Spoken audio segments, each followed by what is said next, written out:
suis ravie d'être parmi vous aujourd'hui et je suis particulièrement honorée de remettre ce trophée à la personne à laquelle je vais le remettre. Et avant de donner le nom du lauréat, je vais juste vous demander, à défaut de vous demander de fermer les yeux, demander de vous imaginer ailleurs, loin d'ici, mais pas si loin que ça quand même, dans un cottage en pleine nature, à la mer, à la montagne, dans un appartement dans une capitale européenne, en tout cas dans une expérience touristique responsable,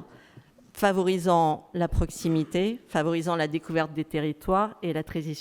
transition énergétique. Car celui dont nous parlons est Franck Gervais, directeur général du groupe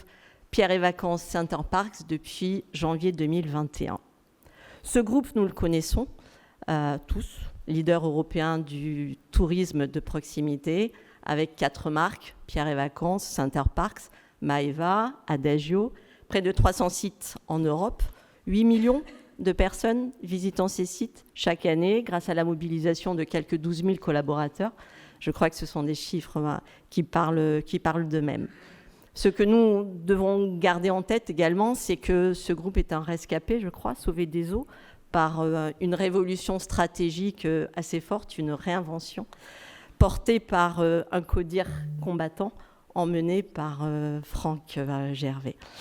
En janvier 2021, Franck, quand vous prenez vos fonctions, je crois me souvenir que nous en sommes à peu près à la 3e vague de Covid.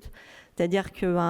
je ne sais pas si vous vous souvenez, mais pour certains d'entre nous, c'était la fin des vacances d'hiver, puisque les remontées mécaniques ne fonctionnaient pas. C'était pas forcément très simple pour une entreprise comme Pierre et Vacances. C'était pas forcément très simple pour toute l'industrie du tourisme après, dans le passé, quelques mois de pandémie et puis devant une situation qui ne semblait guère s'arranger. Quand vous prenez vos fonctions en janvier 2021,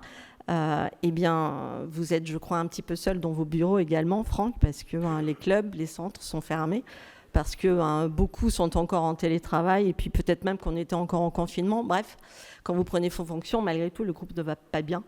fragilisé déjà par un passé un petit peu compliqué, et ce contexte de pandémie qui complique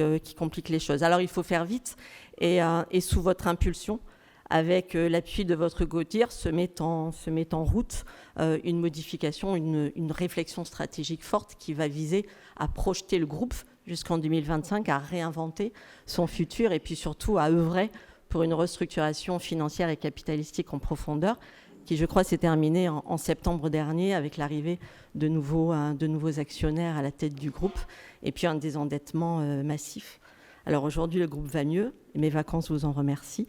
parce que je fais partie de ceux qui pensent que votre image doit bouger aussi vite que vos résidences. En tout cas, je suis très heureuse de pouvoir vous appeler sur scène avec moi.